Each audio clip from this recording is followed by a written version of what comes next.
get up. Oh. Oh. Must have been some kind of dream. I think I was just a little more freaked out about that wedding than I wanted to admit. You're dreaming about the wedding? Well, I was a little more abstract than that. Was I in your dream? I don't know if I can tell you about my dream because it was really deeply upsetting, and I don't want you to take it personally. Are you serious right now? No, you need to tell me. You need to tell me every detail. Okay, fine. We were at Luke and Tracy's wedding, only it wasn't their wedding, it was our wedding, which made you really happy. And I was in a patrolman's uniform, except for the waist down. I had no pants on. And Michael and Morgan were just pushing me out of the house, saying, everyone's going to be looking at the bride. They're not going to be paying any attention to the thong that you got me from Valentine's Day. That's all I had on. So all the Falconeri showed up, all 50 of them, because they weren't invited, so they were pissed off. And they charged the Quartermain mansion. Alice had Uncle Vinny in a headlock, and Ethan took the opportunity to rob everyone of their wallets. Oh, that's very realistic, actually. I know. I was kind of mean to him. But then, well, listen, you wanted to get married. You're really trying to push this thing through because you were worried about losing me. Totally me. So we found the minister. We got him to say our vows, and everything was going cool, but he kept making mistakes, and he kept rewinding the whole thing, and it was moving in slow motion. And then Tracy showed up with, like, 2 Rottweilers and a bottle of champagne. She was whipping it around, swearing that she would never let us get married to each other. You're not telling me the truth. No, why would I do that? I don't know. Just tell me. I can take it. I'm a big girl. Just tell me. Yeah, you know, dreams, they're just bits and pieces of like a cocktail mix, you know? Dream cocktail mix. Well, therapists would have a field day with it. Well, I guess we better keep it to ourselves.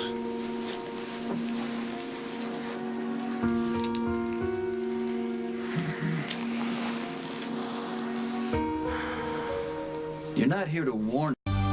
Why does this always happen to me? Oh, sorry, Miss Barrett. I'm not sure I know what you mean. Why do I always end up walking around in the cold with bodyguards? No offense, Max. None taken. Wow. Hey. Nice night for a walk. Yeah. Max, Yeah. I'm just kidding. No problem. I'll be over here. Hey.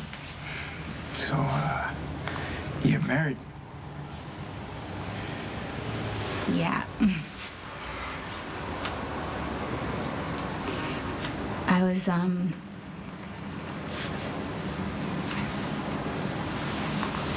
thinking about maybe telling Sonny about us and the baby.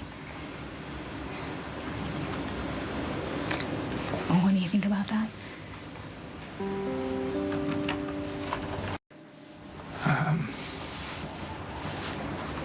Yeah, I'll go with whatever you decide. I'd appreciate it if you told me what you're gonna do, because if you do tell the truth about the baby, that'll affect me too. Yeah, of course, I'll tell you. You know, it's so weird when I think back to the time when Sonny and I were together, you know, a long time ago. And every time he hurt me, really hurt me, it was because of a lie or because of him keeping a secret, and I just don't ever want to make him feel that way, you know? You grow up thinking that the right thing to do is to tell the truth and that the wrong thing to do is to lie. Sometimes those can be the exact opposites. When Michael told me that he killed his stepmother, I could have protected him. Could have accepted what my father, who I don't like very much, was doing, and he was telling a lie for a really good reason. He was putting himself on the stand for murder to save Michael. But I knew the truth, and that was right, and that made me right. And so I went into the courtroom, I had my badge in my hand, and I announced to everyone that Michael killed Claudia. And then he was put in prison for manslaughter. Man, I'm so sorry. That must have been horrible for you. I was so sure that what I was doing was right by telling the truth. And that would all fall out the way I wanted it to, and Michael would get a suspended sentence. And he didn't. And when you see your brother taken off in shackles, and you realize something, you learn a lesson, you know? That there are no absolutes. It's all a judgment call. And you gotta do what's best for the people you love. So you gotta ask yourself, I mean, you know, with Sonny, is this telling him the truth about the baby, is that gonna make anything better?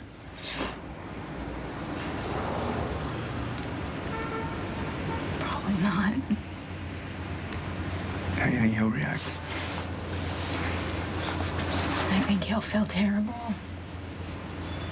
And why tell him? He's happy.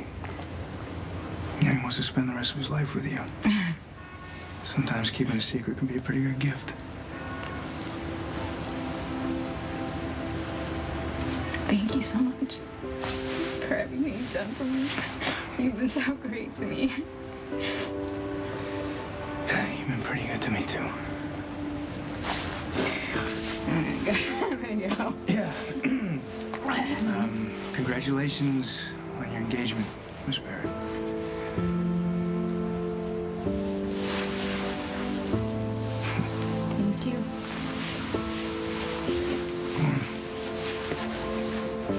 Cool. See you later.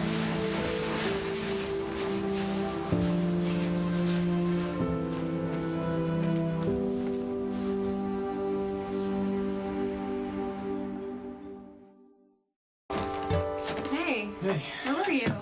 I was about to put out an APB. Let me guess, you're at a strip club reasserting your masculinity because you're Yeah. scared of weddings. Yeah, because I need to do that. No, I went to get this stuff, and I ran into Max and Brenda out on a walk. Oh. Well, you haven't told me how you feel about Sonny and Brenda and their engagement. Well, I know they got a lot of history together, and with history comes baggage. I hope they can toss that and just move on. Old habits are hard to break. That's good news for us, then. Why? What, you're saying you like our habits? Because actually, if I'm gonna be completely honest with you, I think there's some habits that are really problematic. Like what? Well, I don't know if you want me to tell you, but Yeah, no, I do. when we order French fries, you like inhale them. And What are you I don't talking I get about? like 2. I'm not. And All right. it's pretty revolting. And then your immaturity is like overwhelming. Excuse me? Most of the time. I'm immature. Yes. And it's overwhelming. It's disgusting. Wow, I'm a pretty disgusting person. Why don't we not focus on our mistakes, then, and just focus on the future? Sounds good.